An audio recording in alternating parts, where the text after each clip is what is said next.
नमस्कार।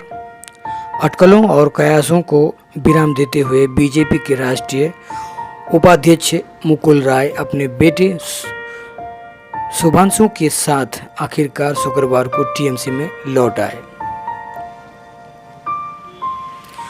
गुरुवार को टीएमसी के सांसद सौगत राय ने जो टिप्पणी की थी उससे संकेत मिले थे कि शायद मुकुल के प्रति पार्टी नेतृत्व नरमी बरतेगा।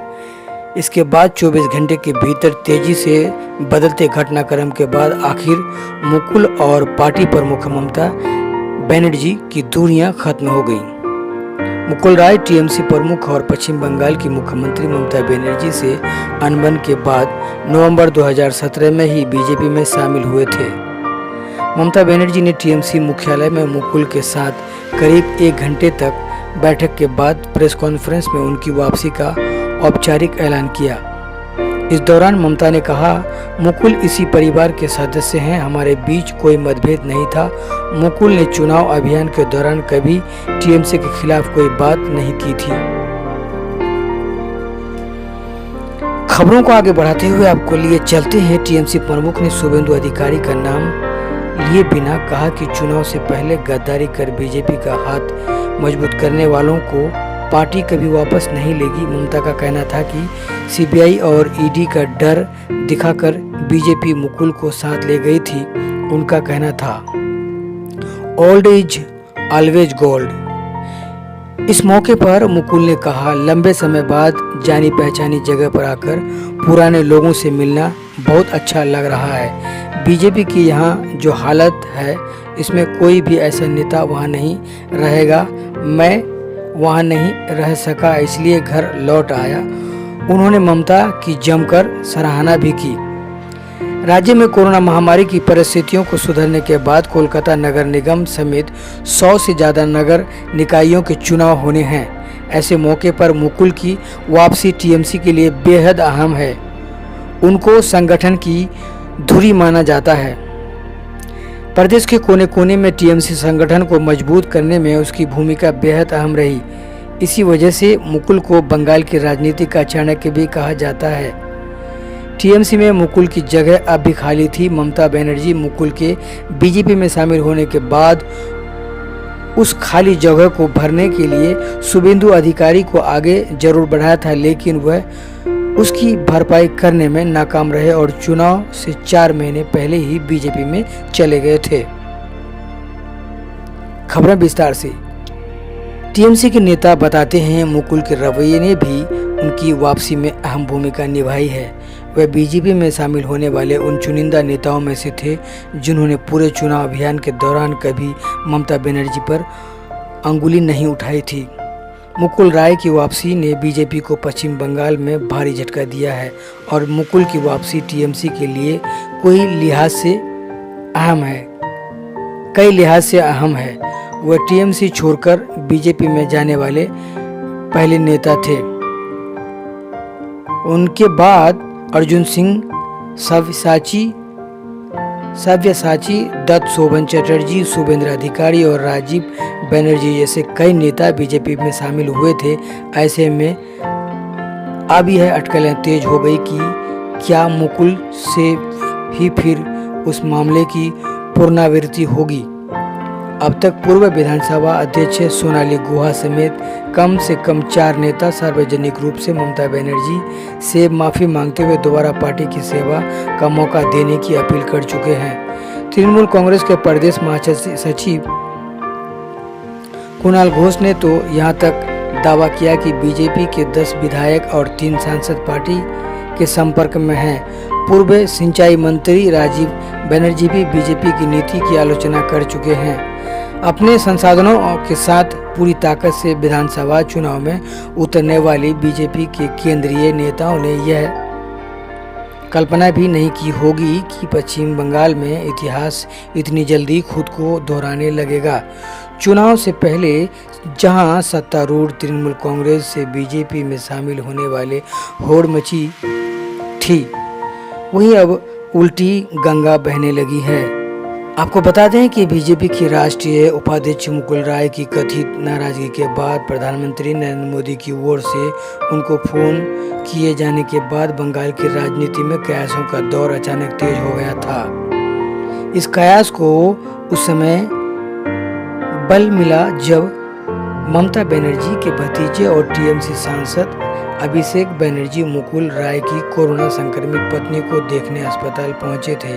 मुकुल और उनकी पत्नी दोनों कोरोना संक्रमित हो गए थे।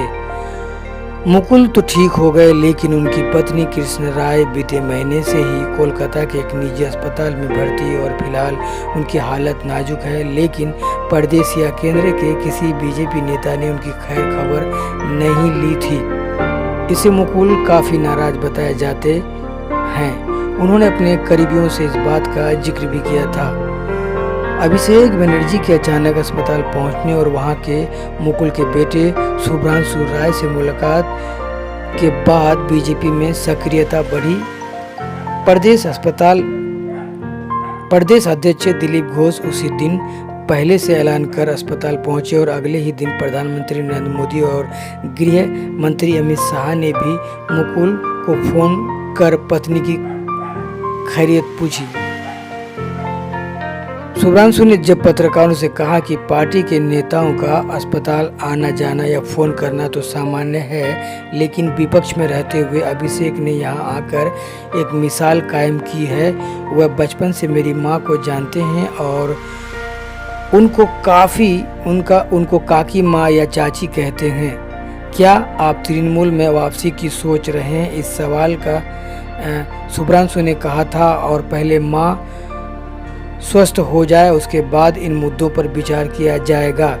राजनीतिक तो चलती रहेगी। बीजेपी के एक नेता ने नाम नहीं छापने की शर्त पर कहते हुए पार्टी के प्रदेश नेतृत्व से मुकुल राय की नाराजगी किसी से छुपी नहीं है। उनकी पार्टी में कभी वह सम्मान नहीं मिला जिसके वह हकदार थे। विपक्षी नेता के तौर पर भी उनका नाम सामने आया था, लेकिन उनकी जगह शुभेंदु अधिकारी को इस पद पर बैठा दिया गया। मुकुल राय के बेटे शुभ्रांशु ने लगातार बागी तेवर अपना रखा था। पहले उन्होंने अपने ट्वीट में पार्टी को टीएमसी की आलोचना करने की बजाय आत्ममंथन की सलाह दी थी। उसके बाद पत्रकारों से बातचीत में ममता बनर्जी और अभिषेक की सराहना की थी। राजनीतिक पर्यवेक्षकों का कहना है कि मुकुल राय जिन उम्मीदों के साथ बीजेपी में शामिल हुए थे वह पूरी नहीं हुई। प्रदेश नेतृत्व में उनको खास तवज्जो नहीं दी। यही वजह है कि चुनाव के बाद उन्होंने खुद को राजनीतिक से लगभग काट दिया था। विधायक के तौर पर शपथ लेने के बाद उनको सार्वजनिक तौर पर किसी कार्यक्रम में नहीं देखा गया था। उन्होंने विधानसभा चुनाव भी काफ़ी अनिच्छा से ही लड़ा था। वह तो जीत गए, लेकिन उनके बेटे बीजपुर सीट से हार गए। बीते शनिवार को यहां तृणमूल कांग्रेस कार्यकारी समिति की बैठक में बागियों की वापसी के मुद्दे पर कोई चर्चा नहीं हुई। आपको बता दें कि टीएमसी के एक बड़े नेता ने नाम नहीं छापने की शर्त पर बीबीसी को बताया, मुकुल की वापसी में ममता के भतीजे और सांसद अभिषेक बनर्जी की अहम भूमिका रही। उन्होंने अस्पताल में उनकी पत्नी को देखने के बहाने शुभ्रांशु से बातचीत शुरू कर इसका जरिया खोला था। बाद में ममता ने भी हरी झंडी दिखा दी।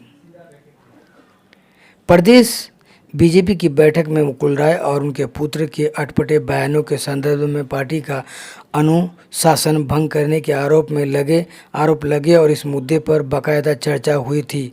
प्रदेश अध्यक्ष दिलीप घोष और मुकुल राय के बीच पहले से ही 36 का आंकड़ा रहा। बैठक से छनकर पहुंचने वाली खबरों ने मुकुल की नाराजगी को आग में घी डालने का काम किया। हाल ही में बीजेपी नेता सायतन चक्रवर्ती ने बीजेपी को हाथी और शुभ्रांशु को चींटी बताते हुए कहा था कि हाथी की पीठ से अगर एक चींटी उतर भी जाए तो उसकी सेहत पर कोई अंतर नहीं पड़ेगा। ऐसा टिप्पणियों ने मुकुल की नाराजगी को और बढ़ा दी। ये खबरें बीबीसी से आपको दी जा रही है। खबरें आपको आगे बताते हैं। इसी संदर्भ में वैसे मुकुल की घर वापसी की अटकलें तो चुनाव नतीजों के बाद तेज हो गई थी, लेकिन तब मुकुल को एक ट्वीट के जरिए सफाई देनी पड़ी थी कि वह बीजेपी में थे और रहेंगे। बीजेपी अध्यक्ष जेपी नड्डा ने भी उनके ट्वीट को रीट्वीट करते हुए मुकुल की सराहना की थी, लेकिन शुभ्रांशु और केंद्र और राज्य के बीच लगातार तेज हो रही तनातनी पर नाराजगी जताने के बाद इन अटकलों को बल मिला था। मुकुल राय के बीजेपी से नाता तोड़ने का बंगाल के राजनीतिक परिदृश्य पर क्या और कैसा असर होगा, इस सवाल पर राजनीतिक विश्लेषक प्रोफेसर समीरन पाल कहते हैं कि मुकुल राय की सांगठनिक दक्षता किसी से छिपी नहीं है। उनकी वजह से बीजेपी को खासकर वर्ष 2018 के पंचायत और 2019 के लोकसभा चुनाव में काफ़ी फायदा मिला था। वह कहते हैं कि मुकुल की वापसी से जहां बीजेपी में शामिल होने वाले दूसरे बागियों में भगदड़ मचेंगी, वहीं निकट भविष्य में होने वाले शहरी निकाय चुनावों के बाद वर्ष 2024 के लोकसभा चुनाव में बीजेपी को भारी मुश्किलों का सामना करना पड़ सकता है। यह कहना ज़्यादा सही होगा कि मुकुल की वापसी बीजेपी में बिखराव की शुरुआत हो सकती है। एक अन्य सवाल पर उनका कहना था कि मुकुल के टीएमसी में लौटने से अब पार्टी मतुआ वोटों की बिखराव पर अंकुश लगाने की दिशा में भी ठोस कदम उठा सकती है। इस वोट बैंक में हाल ही में बीजेपी ने खुद कुछ हद तक सेंध लगाई है। बंगाल में मतुआ वोट बैंक कम से कम 70 सीटों पर निर्णायक स्थिति में है। अब मुकुल के पार्टी में लौटने से इस वोट का बैंक, जो हिस्सा बीजेपी के खेमे में चला गया था, उसके टीएमसी की ओर लौटने की संभावना बढ़ गई है। इसकी वजह यह है कि मुकुल की सांगठनिक दक्षता किसी से छिपी नहीं है। जैसा मैंने आपको बताया, उस उत्तर परगना जिले में उनकी बहुत मजबूत पकड़ है और जहां इस समुदाय के लोग सबसे ज़्यादा रहते हैं। वे बीते चुनाव में नदिया जिले की कृष्णा नगर उत्तर सीट से ही जीते थे। वहां भी मतुआ वोटरों की खासी तादाद है। इस बीच बीजेपी प्रदेश अध्यक्ष दिलीप घोष ने कहा कि कोई भी पार्टी में आने जाने के लिए स्वतंत्र है। उनके आने से कोई खास फायदा नहीं हुआ था। अब देखते हैं जाने से क्या नुकसान होगा।